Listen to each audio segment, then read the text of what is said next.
বৃষ্টিকে কাটিয়ে শরতের নীল আকাশে সোনালী রোদ্দুর মেঘের আড়াল থেকে উঁকি দিচ্ছে। রোদ্দুর ছায়ার খেলা চলছে অনবরত। তপ্ত গরমকে কাটিয়ে শরতের ভোরে হালকা স্নিগ্ধ হিমেল বাতাসে শিউলি ফুলের ঘ্রাণ। বৃষ্টির জলে ভিজে চুপসে যাওয়া নদীর তীরের কাশফুল আবারও প্রাণ ফিরে পেয়েছে। কাশবনে শরতের হাওয়ায় দোলা দিচ্ছে মা আসছেন। প্রতীক্ষার অবসান, প্রায় শেষ কয়েকদিন বাদেই পুজো। চারিদিকে চরম ব্যস্ততা, সমস্ত প্যান্ডেলের কাজ প্রায় শেষ। কুমোরটুলিতে চলছে শেষ তুলির টান। মৃন্ময়ী মায়ের মূর্তি সপরিবারে সেজে উঠেছেন। কোচবিহার ছাটগুড়িয়াহাটি নেতাজি স্কোয়ার ক্লাবের ৬৪তম দুর্গাপূজার থিম দৌড়। কমিটির সহ সম্পাদক জানিয়েছেন, পুজোর মোট বাজেট রয়েছে প্রায় ৬০ লক্ষ টাকা। সাথে থাকছে আকর্ষণীয় চন্দননগরের আলোকসজ্জা। রাষ্ট্রপতি পুরস্কারপ্রাপ্ত শিল্পীদের দ্বারা নির্মিত হচ্ছে এবারের থিম দৌড়। থিম সম্পর্কে তিনি বলেন, প্রত্যেকটা মানুষ প্রতিনিয়ত ঘুম থেকে ওঠার পর দৈনন্দিন বিভিন্ন কাজে সময়ের সাথে পাল্লা দিয়ে দৌড়তে থাকেন। ছাত্ররা তাদের পড়াশোনা নিয়ে, শ্রমজীবী মানুষ থেকে শুরু করে ডাক্তার, ইঞ্জিনিয়ার সকলেই যে যার পেশায় প্রতিনিয়ত সফলতার জন্য দৌড়তে থাকেন।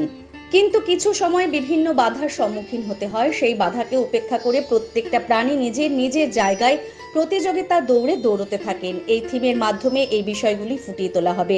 পাশাপাশি থিম অনুযায়ী থাকছে মায়ের দুটো মৃন্ময়ী মূর্তি।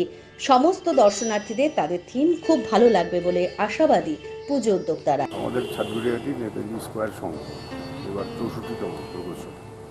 কি রয়েছে থিম পুজো? এবার আমাদের দৌড়। এবার গৌরাঙ্গ কুলা রাষ্ট্রপতি পুরস্কারপ্রাপ্ত শিল্পী উনি করছেন, গত বড় করেছিলেন উনি। কোথাকার শিল্পী? উনি মেদিনীপুরে, মানে কলকাতায় থাকেন, বেসিক মেদিনীপুর। মোট বাজেট কত টাকা রয়েছে?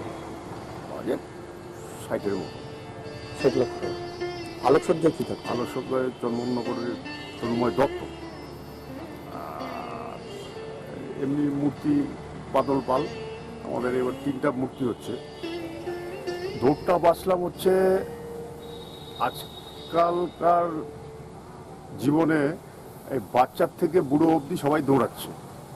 তাদের যার যার কর্মক্ষেত্র, কর্মফলের জন্য, কাজের জন্য দৌড়াচ্ছে, এবং কেউ সাকসেস হচ্ছে, কেউ কিছুটা হচ্ছে, কেউ বেশি হচ্ছে। এই বিষয়টাকেই আমরা মেনলি তুলে ধরার চেষ্টা করছি এখানে।